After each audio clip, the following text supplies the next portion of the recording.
Hey, how's it going everybody? Dylan K. Johnson here with another training log video thing. Today is going to be a dynamic effort lower body day, and we're going to be focusing on the deadlift and the squat for 2 reps at 75% of my 1 rep max, and we're not going to be incorporating accommodating resistance. So that's the big thing as I get into these last 2 weeks of my first phase of this 12-week training program. So this is week 6, day 4. The last week of this first block, I am not going to be doing any accommodating resistance because the percentages are getting pretty heavy. As you can see, as it is, I'm barely able to move these with a significant amount of speed. It's still going up nice and smooth, but it's definitely not speed work by any means. So it is what it is. I'm just trying to focus on controlling the weight, controlling my form, and moving the weight as fast as I possibly can, even with it being heavier. So with the deadlifts, we're doing 2 reps instead of 3 reps, which we've been doing, and we did 10 sets with, again, 60-second rest between sets, so every minute on the minute. Then we moved over to squats, doing the same thing, except we're increasing our rest time to every 75 seconds. This is again because, especially after deadlifts, my squats are just super taxing. My CNS has been hit pretty hard, so I'm not able to keep to that higher intensity of every minute on the minute, at least not yet. Hopefully I'll get there.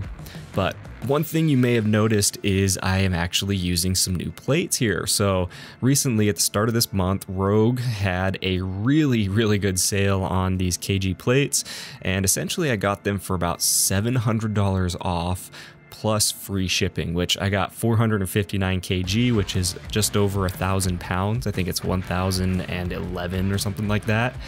And basically, to get free shipping, that would typically have cost like anywhere from $200 to $400, if I remember the pricing on that from before the sale. So that's pretty damn crazy. And with these plates, they are in kg, which means I'm going to have to start converting all of my numbers over to kg, which means that my 405 deadlift is now 183.7 kg. I'll just round that up to 184. My squat is now like 163 or 64 kg, something like that. And my bench is like 102, if I remember right. So it's going to take a little bit of kind of playing around, a little bit of getting used to, but overall, I'm really excited. These are the nicest plates that I have ever used. And I just couldn't be happier with how they are and how they feel. They are completely different from anything I've ever used. I mean, not to mention that just the fact that the red plates are 55-pound equivalent instead of 45s, which your typical gym carries. So that alone is going to take a little getting used to, because you can't just slap them on like you would 45s. You got to actually think about it, because at 4 plates, you're not at 405 anymore. You're at closer to 500 pounds, if not a little bit more.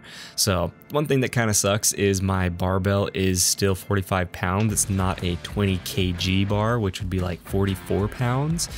But again, I'm not a power lifter. I'm not focusing on doing competitions or anything like that. I just like having really nice equipment, because when you get good equipment, it kind of motivates me to train even more. So that's just kind of my thing. Is I like the saying, buy nice, or buy once, cry once.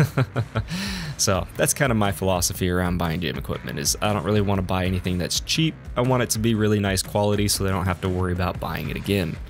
Now, anyway, as you guys have seen on the screen, the workout has been kind of going by, but here's another thing that I picked up with these plates are these sandbags. So you can see one off in the corner there by the one wheel, and then the one that I'm using now. The one in the corner is 150 pounds, and this one is 100 pounds. I'm probably going to be picking up a 50-pound sandbag, which will be used for a little bit more like volume work, superset stuff, high intensity stuff, but these sandbag up and overs are really good exercises for conditioning, and it's surprising how much they actually will work your legs, especially my quads. They were really friggin' burning, so I'll be incorporating those from time to time now, especially because I can't do any kind of heavy carries outside as it's getting too cold.